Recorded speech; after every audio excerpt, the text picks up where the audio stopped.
இப்போ இந்த புத்தகம் அம்பேத்கருடைய பெயர்ச்சியின் கணவர் ஆனந்த் டெல் டுடே இவர் அம்பேத்கருடைய பிறந்தநாளை ஏப்ரல் 14 புத்தகத்தை வெளியிட்டார்.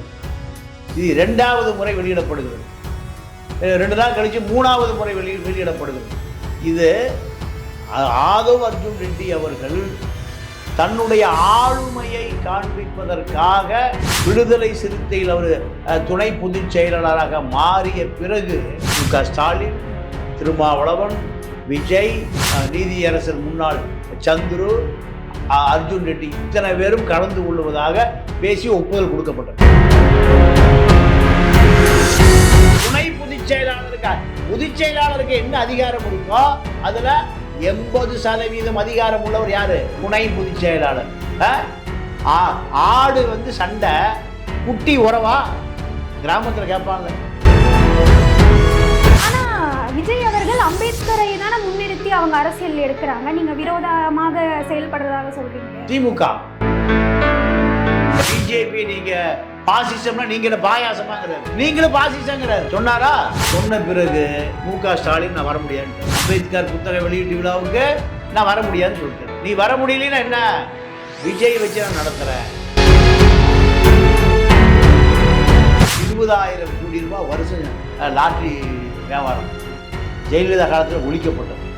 இப்போ மீண்டும் கொண்டு வரணும் திமுக. அதுக்கு தான் இந்த லாட்ரி மார்ட்டினுடைய மகளின் கணவர் தான் அர்ஜுன் ரெட்டி 960 கோடி ரூபாய் கொடுத்து இந்த மன்னராட்சியை கொண்டு வந்ததை லாட்ரிக்கு தான். மக்கள்லாம் லாட்ரி அடிக்கிறான். இது முடியலன்னும் திருப்பி எங்க வர்றாரு? பாடிட்டு வர்றாரு.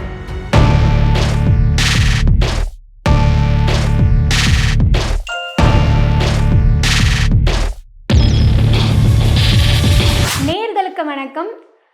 அம்பேத்கர் அவர்களுடைய புத்தக வெளியீட்டு விழாவில் தமிழக வெற்றி கழகத்தின் தலைவரான விஜய் அவர்கள் பேசியது குறித்தும் இது மூலியமா திமுகவிற்கு ஏதாவது ஒரு நெருக்கடி உருவாக்குமா அப்படிங்கிறத மூத்த பத்திரிகையாளரான திரு தமிழா பாண்டியன் அவர்களிடம் கேட்டு தெரிஞ்சுக்கலாம். வாங்க. வணக்கம் சார். வணக்கம். விஜய் அவர்கள் இப்போ அம்பேத்கர் அவர்களுடைய புத்தக வெளியீட்டு விழாவின் போது பேசிய பேச்சானது இப்போ ரொம்ப ஒரு சர்ச்சையாகவே இருக்குது. இதை நீங்க எப்படி பாக்குறீங்க? இந்த விழா திருமாவளவன், தமிழக முதலமைச்சர் மு.க. ஸ்டாலின் 2 பேரும் கலந்து கொள்வதாக முடிவெடுக்கப்பட்டது. திருமாவளவன் இப்ப பரபரப்பா இருக்கு. இந்த மேடையில் யார் இருக்கதாக முடிவெடுக்கப்பட்டது? மு.க. ஸ்டாலின் முதலமைச்சரும் இந்த மேடையில் இருப்பதாக முடிவெடுக்கப்பட்டது. இப்ப இந்த புத்தகம் அம்பேத்கருடைய பெயர்ச்சியின் கணவர் ஆனந்த் டெல் டுடே இவர் அம்பேத்கருடைய பிறந்தநாளை ஏப்ரல் 14 புத்தகத்தை வெளியிட்டார். இது 2வது முறை வெளியிடப்படுகிறது. 2 நாள் கழித்து 3வது முறை வெளியிடப்படுகிறது. இது ஆதவ் அர்ஜுன் ரெட்டி அவர்கள் தன்னுடைய ஆளுமையை காண்பிப்பதற்காக விடுதலை சிறுத்தையில் அவர் துணை பொதுச் செயலாளராக மாறிய பிறகு மு.க. ஸ்டாலின், திருமாவளவன், விஜய், நீதியரசர் முன்னாள் சந்துரு, அர்ஜுன் ரெட்டி இத்தனை பேரும் கலந்து கொள்வதாக பேசி ஒப்புதல் கொடுக்கப்பட்டது. ஒரே மேடை எப்படி இருக்குன்னு பாருங்க. ஸ்டாலின், விஜய், திருமாவளவன், அர்ஜுன் ரெட்டி. இது அர்ஜுன் ரெட்டி முக்கியத்துவம் மிகப்பெரிய அளவில் பேசுபொருளாக மாறி இருக்கு. ஆனால் இடைத்தேர்தல் முடிந்த பிறகு விஜயுடைய மாநாடு விக்கிரவாண்டியில் நடக்குது. அதுல திமுக என்பது வெகுஜன மக்கள் விரோத ஆட்சி, வெகுஜன மக்கள் அரசு பதிவு பண்றாரு. ஆனா விஜய் அவர்கள் அம்பேத்கரை தானே முன்னிறுத்தி அவங்க அரசியல் எடுக்கிறாங்க. நீங்க விரோதமாக செயல்படுறதாக சொல்றீங்களே. திமுக தமிழக மக்களுக்கு விரோதமா இருக்குன்னு அவருடைய அக்டோபர் 27 மாநாட்டை சொல்றாரு. பிஜேபி நீங்க பாசிசம்னா நீங்க பாயாசமாங்கிறாரு, நீங்களும் பாசிசங்கிறாரு. சொன்னாரா? சொன்ன பிறகு மு.க. ஸ்டாலின் நான் வர முடியாதுட்டார். அம்பேத்கர் புத்தக வெளியீட்டு விழாவுக்கு நான் வர முடியாதுன்னு சொல்லிட்டார். நீ வர முடியலன்னா என்ன, விஜய் வச்சு நான் நடத்துறேன். மன்னராட்சின்னு சொல்லுகிற இந்த அர்ஜுன் ரெட்டி மன்னராட்சியை நிறுவியவரே அவரு தான். எப்படின்னா 2021 பிரசாந்த் கிஷோருக்கு 300 கோடி திமுகவுக்கு 630 கோடி எலக்ட்ரானிக் ஃபாண்டு, 930 கோடி ரூபாய் யார் கொடுக்குறா? அர்ஜுன் ரெட்டி தான் கொடுக்குறாரு. எதுக்கு? மன்னராட்சிக்கு. இப்ப மன்னராட்சி அவரே ஒழிக்கிறங்கிறாரு. மன்னராட்சி கொண்டு வந்தவர் யாரு? அர்ஜுன் ரெட்டி. அவர் வீச ரொட்டி துண்டு தான் 930 கோடி ரூபாய். எதுக்கு? இவரை மன்னராட்சியை கொண்டு வருவதற்கு. இப்போ இந்த மன்னராட்சியை ஒழிப்பதற்காக அதே 1000 கோடி ரூபாய் செலவு பண்றாரு. முரண்பாடான நபர்கள். மதுவை விட, சாராயத்தை விட கொடூரமானது லாட்ரி, கள்ள லாட்ரி. ஒரு நம்பர் லாட்ரி, சுரண்டல் லாட்ரி. உழைக்கிற விவசாயி, உழைக்கிற கூலி தொழிலாளி, ஆட்டோக்காரன், மூட்டை தூக்குறவன், வண்டி இழுக்கிறவன் என்ன பண்றான்? குடிச்சா ஒரு குவார்டர் அடிச்சா பாதி உளருவான், 2 குவார்டர் அடிச்சா அங்கேயே படுத்துருவான். ஆனா 1000 ரூபாய்க்கு உழைச்சாலும் என்ன பண்றான்? சுரண்டி பூட்டான் கைவிட மாட்டான். பூட்டான் லாட்டரியை வாங்குறான்.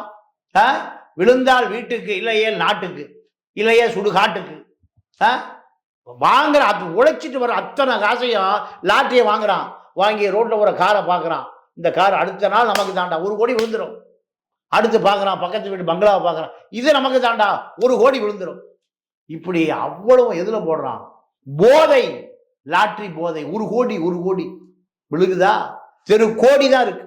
அப்போ இந்த பக்கம் சாராய அரசியல், 20,000 கோடி ரூபாய் வருஷம் லாட்டரி வியாபாரம் ஜெயலலிதா காலத்தில் ஒழிக்கப்பட்டது.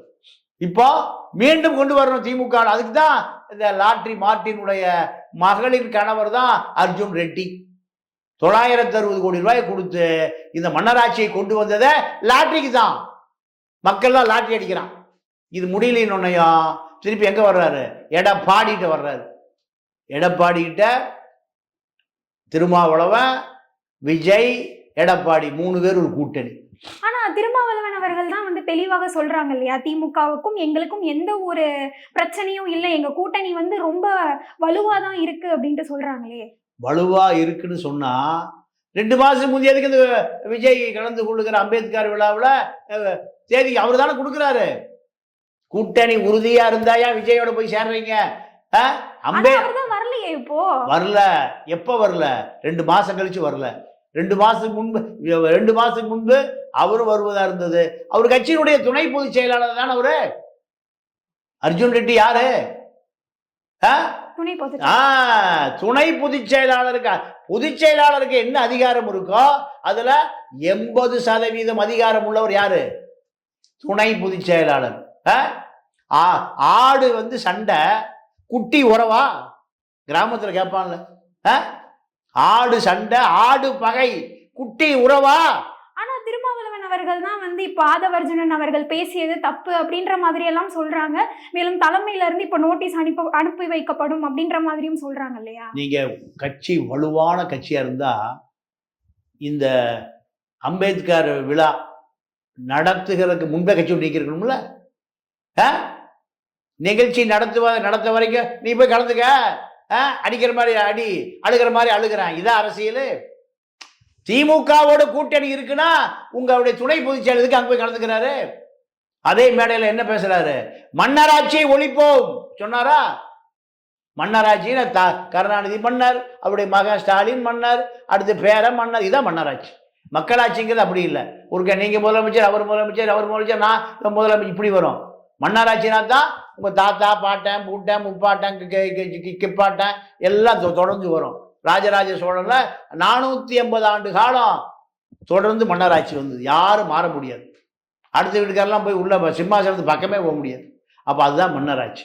இந்த மன்னராட்சியை கொண்டு வந்தவரை அர்ஜுன் ரெட்டியும் அர்ஜுனுடைய மாமனாரான மார்ட்டின் உடையார் தான் கொண்டு வந்தாங்க. இப்போ திருமாவளவனை அம்பேத்கர் விழாவில் கலந்து கொள்ளாமல் தடுத்த சக்தி எது? அம்பேத்கர் வந்து ஸ்டாலினை விட, அர்ஜுன் ரெட்டியை விட, விஜயை விட, சந்துருவை விட, ஜூனியர் விட, ஆசிரியரை விட யாருக்கு சொந்தமானவர்? திருமாவுக்கு சொந்தமானவர். அவர் எப்பவும் ஊதா சட்டை தான் போடுவார். அம்பேத்கர் போடுகிற ஊதா சட்டை, பெரியாருக்கு கருப்பு சட்டை, அம்பேத்கருக்கு ஊதா சட்டை. இந்த ஊதா சட்டை விழாவில் கலந்து கொள்ளாமல் தடுத்த சக்தி எது? அப்போ விஜய் அவர்கள் சொன்னது போல அப்போ அந்த ஒரு கூட்டணி அழுத்தத்தினாலதான் திருமாவளவன் அவர்கள் வரலையா? 100% உண்மை. திருமாவுடைய சர்க்கிள் அங்க ஆரம்பிச்சது. திருமா என்ன பண்ணிருக்கணும்? நான் அம்பேத்கர் விழாவை யார் நடத்தினாலும் RSS பிஜேபி சங்கிகளை தவிர யார் நடத்தினாலும் மேடையில் இருப்பையா. என் தாத்தா எப்படி இசைவாணி சொல்றான், தாடிக்கார பேத்திங்கிறான், அதே போல ஊதா சட்டையுடைய பேரையானா போயிருக்கணுமா இல்லையா? இன்னொரு பேரை உட்கார்ந்துருக்காருல்ல, ஆனர் டில் டுடே, நானும் உட்கார்ந்துருக்கையா. அவ அறிவிக்கப்பட்ட பேரை, நான் அறிவிக்கப்படாத பேரை, என்னை யாரையா தடுக்கிறது? போயிருக்கணுமா இல்லையா? திமுகவுடைய மிரட்டலுக்கு. ஆனா திருமாவளவன் அவர்கள் சொல்றாங்களே, எனக்கு எந்த ஒரு அழுத்தமும் இல்ல, என்னுடைய சந்தர்ப்ப சூழ்நிலையினாலதான் நான் வர முடியலன்னு சொல்லிட்டு ஒரு விளக்கம் எல்லாம் கொடுக்குறாங்க. என்ன விளக்க? 4 விளக்க அறிக்கையில போன மாசம் தயாரிச்சு. இது விழா யாருடைய விழா? தலித்துக்காக தன்னுடைய இறுதி மூச்சு வரை காடா வழக்கு, மன்னன வழக்குல இந்திய அரசியல் சட்டத்தை எழுதிய சட்டமேதை அம்பேத்கருடைய விழாவில் திருமாவளவன் இல்லாம எப்படியா நடத்துறீங்க? தெருவுக்கு தெரு எங்க யாருடைய சிலை இருக்கு? அம்பேத்கர் சிலை தலித் கிராமங்கள் பூரா இருக்கு. அப்போ அம்பேத்கர் விழாவில் என்னை தடுக்கிறது யாருன்னு திமுக மீறிட்டு போயிருக்கணும். கூட்டணி வேண்டாயா, எனக்கு அம்பேத்கர் தான் வேணும். போயிருந்தா திமுக கூட்டணியெல்லாம் விளக்காது. ஏன்? திமுக பயந்துட்டு ஒடியாந்து. ஆனால் நேற்றைய நிகழ்ச்சியில சமூக நீதியா மனு நீதியா? மனு நீதி என்பது RSSக்கு சொந்தமானது, சமூக நீதி என்பது அம்பேத்கருக்கு சொந்தமானது. இப்போ இதை எங்க போய் சொல்லியிருக்கோம் அந்த மேடையில்? விஜய் சொல்றாரு, திருமாவளவனுடைய மனசாட்சி, அவருடைய ஆவி, அவருடைய சிந்தனை எல்லாம் இங்கே தான் இருக்கு. இந்த சீட்டை விட்டு வச்சிருக்கோம், வந்து அவர் உட்கார்ந்துக்கலாம். அப்போ இந்த அளவுக்கு எதிர்பார்க்கப்பட்ட அந்த நிகழ்ச்சி திருமாவளவன் இல்லாத ஒரே ஒரு குறை தான். இது யாருக்கு பயந்து? திமுகவுக்கு பயந்து. இப்படித்தான் நெட்டிசன்கள் போட்டு வறுக்கிறான். அண்ணன் திருமா ஏன் இப்படி ஆயிட்டாரு? அண்ணன் திருமா ஏன் இப்படி திமுகவுக்கு பயந்து அஞ்சி நடுங்கி ஒதுங்கி பதுங்கிட்டாரு? அந்த மேடையில கம்பீரமா உட்கார்ந்துருக்க வேண்டிய ஆளு அண்ணன் திருமா. இப்போ திமுகவுடைய மிரட்டல்னு உலகம் முறை தெரிஞ்சு போச்சு. இனி எந்த தலித் இளைஞனாவது திமுக கொண்டு போடுவானா? போடவே மாட்டான். திருமா சொன்னாலே போட மாட்டான். ஏன்? எங்க தலைவனை மிரட்டி, எங்க தலைவன் அம்பேத்கருக்கு எடுக்கக்கூடிய விழாவில், அம்பேத்கர் பேச்சு புருஷன் பேர இருக்கிற விழாவில் மேடையில் ஏற விடாமல் தடுத்த சக்தி நீதாயா திமுக. அதனால உனக்கு ஓட்டு போட மாட்டோம். தலைவரே சொன்ன ஓட்டு போட மாட்டோம். சில தேர்தலில் திமுக தொண்டை முறை அதிமுக போடுவோம், அதிமுக தொண்டை முறை திமுக போடுவோம். சில தேர்தல் நடந்திருக்கு. அதே போல நிலைமை தான் இப்போ. சிறுத்தை சொன்னாலும் திமுக போட மாட்டோம். ஏன்? அர்ஜுன் ரெட்டி சொன்னதான். 4 படத்தில் நடிச்சா துணை முதலமைச்சரா? 40 ஆண்டு காலம் தலித் அரசியல் பண்ணுகிற என் தலைவன் திருமாவளவனுக்கு துணை முதலமைச்சராக இருக்கு தகுதி இல்லையானா? தகுதி இருந்திருக்கும். என்ன பண்ணியிருக்கணும்? இந்த கூட்டணி உடைச்சிட்டு வெளியே வருவதாக திமுகவே சொல்லியிருந்தாலும் நான் கலந்திருப்பேன். அப்படின்னா டிமாண்ட் இன்னும் அதிகமாக இருக்கும். 6 சீட்டு 10 சீட்டாக இருக்கும். 10 சீட்டு ஜெயிச்சா, 10 சீட்டு திமுகவுக்கு ஆட்சி அமைப்பதற்கு 10 சீட்டு இல்லைன்னா எனக்கு துணை முதலமைச்சர் பதவி கொடு கேட்கலாம். 6 10 ஆக்கணும், 10 16 ஆக்கணும், 16 20 ஆக்கணும்.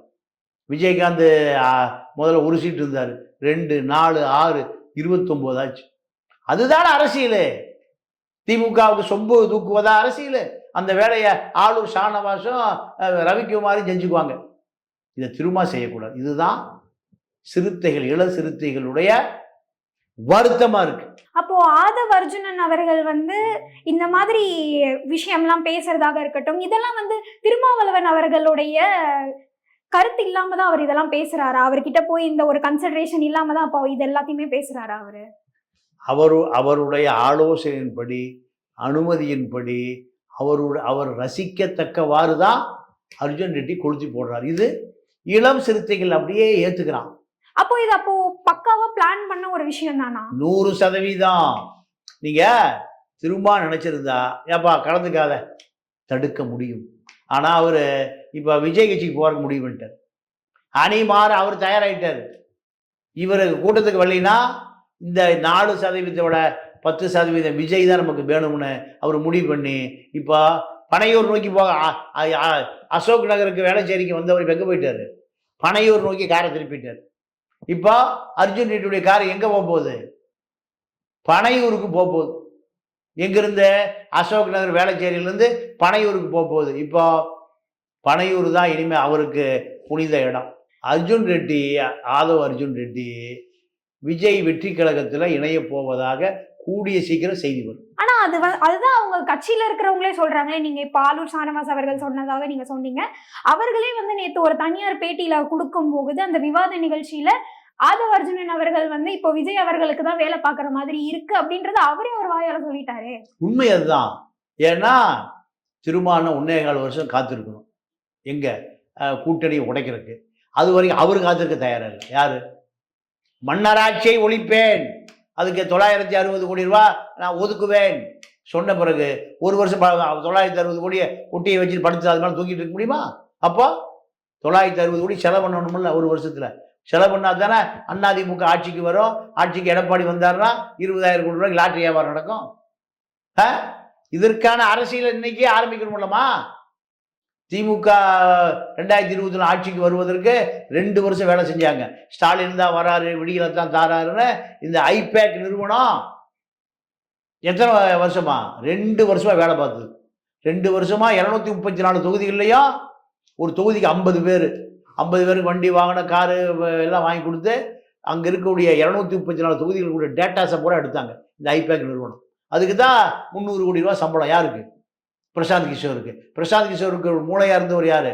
நம்ம ஆதவ அர்ஜுன் ரெட்டி. இதுக்கு திமுகவை ஆட்சிக்கு கொண்டு வரணும், சபரீசனை அதிகாரத்தை கொண்டு வரணும். இதுதான் ஆட்சிக்கு கொண்டு வந்து அர்ஜுன் ரெட்டியால் ஆட்சியும் கவுக்க முடியும் நிரூபிக்கிறார். இப்போ ஆதவ அர்ஜுனன் அவர்கள் மீது நடவடிக்கை எடுக்கப்படும் அப்படின்ற மாதிரி சொல்லியிருக்காங்க. என்ன மாதிரி நடவடிக்கைகள்லாம் எடுக்கப்படும் நீங்க நினைக்கிறீங்க? ஏன்னா அவர் இது முதல் தடவை இல்லை திமுகவை விமர்சித்து பேசுவது. அப்படின்னும் போது என்ன மாதிரி நடவடிக்கைகள்லாம் எடுக்கப்படும்? ஒரு நடவடிக்கை எடுக்கப்படாது. நடவடிக்கை எடுப்பதாக இருந்தால் அவரை அடிப்படை உறுப்பினர்லேருந்து நீக்கணும். அடிப்படை உறுப்பினர்லேருந்து நீக்கக்கூடிய அளவுக்கு அர்ஜுன் ரெட்டியை நீக்குகிற அளவுக்கு நீங்கள் நம்ம அண்ணன் திருமா அது செய்ய மாட்டார். யாரையுமே அவர் கட்சி விட்டு நீக்க மாட்டார். செல்வ பெருந்தகை போகும்போது நீ கிளம்பி போயிருப்பான், நான் உன்னை நீக்க மாட்டேன். குழந்தை அரசன் நீ போயிருப்பான், தடா பெரியசாமி நீ போயிருப்பான். இவரா நீக்க மாட்டார். ஏன்னா மென்மையான போக்கு கொண்டவர். அதனால அவரே விஜய் கட்சிக்கு போயிடுவார். இவர் நீக்க மாட்டார். அவரை நீக்க மாட்டார். பல உதாரணங்களை சொல்ல முடியும். எம்எல்ஏவாக இருக்கிற போது செல்வ பெருந்தகை திருமாவளவன் போயிட்டார், போய் அவரை வேற கட்சி சேர்ந்துட்டார். அதனால எந்த காலத்திலையும் கட்சி அவருக்கு இப்போ வியாபாரம் வேணுமில்ல. அர்ஜுன் ரெட்டிக்கு ஆட்சி கொண்டு வந்துடணும், திமுகவை எதுக்கணும், திமுகவை ஒழிக்கணும். முடியும். ஏன்னா திமுக கொண்டு வந்ததுனால திமுக அழிக்க முடியாதா? திமுகவினுடைய கொள்கை சித்தாந்தம் எல்லாம் காணாம போச்சு. இந்த மதிவதனை தான் இன்னைக்கு திராவிட மாடலை தூக்கி நிறுத்துது. பழனியிலிருந்து வந்து அவங்க அப்பா பாமக மாவட்ட செயலாளர் சேது. இதுதான் பலவீனப்பட்டு நிற்குது திராவிட மாடல், திராவிட இயக்கம். உதயநிதி துணை முதலமைச்சர், அவர் முதலமைச்சர், அவங்க அப்பா முதலமைச்சர். இதெல்லாம் 21ல் 3% வாக்குல தப்பி படைச்சதுதான் திமுக. இனி அந்த வாய்ப்பே இல்லை. உங்க நேரத்துக்கும் உங்க கருத்துக்களுக்கும் மிக்க நன்றி. நன்றி, வணக்கம்.